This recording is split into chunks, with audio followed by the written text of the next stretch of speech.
हे दोस्तों, स्वागत है आपका। हाल ही में जो हमारा सुप्रीम कोर्ट है उसने कहा है हिंदी इज नेशनल लैंग्वेज। हाल ही में एक केस के दौरान हमारे जो सुप्रीम कोर्ट है, हमारे सुप्रीम कोर्ट ने सीधे तौर पर ये कह दिया है कि हिंदी इज नेशनल लैंग्वेज। मतलब जो हमारी हिंदी है, हिंदी को राष्ट्रीय भाषा के रूप में कहा है। जो सुप्रीम कोर्ट है उसने कहा है कि हिंदी हमारी राष्ट्रीय भाषा है और इस भाषा को सभी जितने भी राज्य हैं, जितने भी राज्य हमारे पूरे भारत देश में हैं, उन सभी जगहों में जो लोग हैं उनको कौन सी भाषा आनी चाहिए? हिंदी भाषा आनी चाहिए। उन सभी को हिंदी का जो ज्ञान है वो होना चाहिए। अभी हम जानेंगे कि आखिर जो सुप्रीम कोर्ट के जज हैं उन्होंने हिंदी को नेशनल लैंग्वेज क्यों कह दिया है। हालांकि आपको बता दो कि जो हमारा संविधान है, संविधान के 8वीं अनुसूची के तहत जो हमारे संविधान में जो भाषा है 22 भाषा को, कितने भाषाओं को? 22 भाषाओं को आधिकारिक भाषाएं कहा गया है। 22 भाषाओं को आधिकारिक भाषाएं कहा गया है।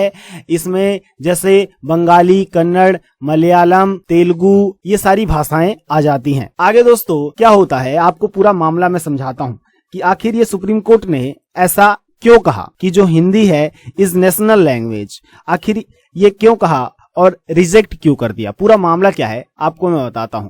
दरअसल सोमवार के दिन पश्चिम बंगाल में एक मोटर दुर्घटना होती है जिसमें सुनवाई होती है। ये मोटर जो दुर्घटना होती है ये सिलीगुड़ी में होती है। सिलीगुड़ी में ये दुर्घटना होती है, लेकिन इसका ये जो केस चल रहा होता है, लेकिन इसकी सुनवाई उत्तर प्रदेश में हो रही होती है। उत्तर प्रदेश के कोर्ट में हो रही होती है इस पूरे मामले की सुनवाई। अब क्या होता है कि सुनवाई के दौरान एक पक्ष को जो हिंदी है, हिंदी भाषा नहीं आ रही होती है, इसलिए वो कह रहे होते हैं कि जो मामला है उसको सिलीगुड़ी ही भेज दिया जाए वापस, क्योंकि उनको क्या नहीं आती थी? हिंदी नहीं आती थी। तब इस दौरान जो कोर्ट के जो जज हैं, कोर्ट के जज जिनका नाम है दीपांकर दत्ता नाम है जिनका, वो क्या कहते हैं कि सभी को हिंदी लैंग्वेज आनी चाहिए। Hindi is a national language. Okay guys, तो क्या कहते हैं कि सभी को हिंदी आनी चाहिए, हिंदी इज नेशनल लैंग्वेज।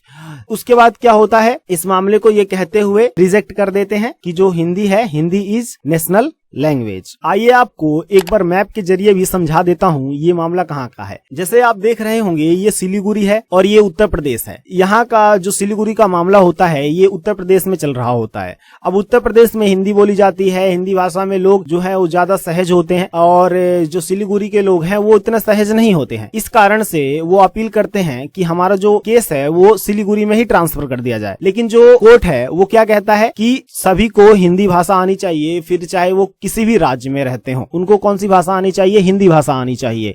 और ये जो कोर्ट के जो जज होते हैं उनका नाम होता है दीपांकर दत्ता, यही ये कहते हैं और ये कहते हुए रिजेक्ट कर देते हैं जो ट्रांसफर करने की जो बात थी।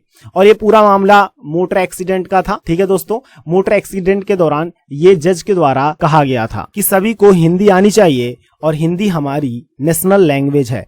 फिलहाल आपको क्या लगता है, क्या हमारे देश में जो हिंदी है उसको एक आधिकारिक भाषा बना देना चाहिए, उसको नेशनल लैंग्वेज घोषित कर देना चाहिए और हर किसी राज्य में, अपने भारत देश जो है पूरा जो हमारा पूरा जो इंडिया है, वैसे तो हमारे जो 22 लैंग्वेज हैं, लेकिन जो हिंदी है, हिंदी को क्या हमें राष्ट्रीय भाषा पूरी तरीके से घोषित कर देना चाहिए? आपको क्या लगता है, क्या हमें इसे नेशनल लैंग्वेज बोल देना चाहिए और सभी जितने भी राज्य हैं इन सभी को हिंदी भाषा आनी चाहिए? ये एक नियम बना देना चाहिए, एक लॉ बना देना चाहिए कि सभी को हिंदी भाषा आनी ही चाहिए। फिलहाल इस पे आप क्या विचार रखते हैं? अपने जवाब हमें कमेंट्स में बताइएगा। जय हिंद, जय भारत।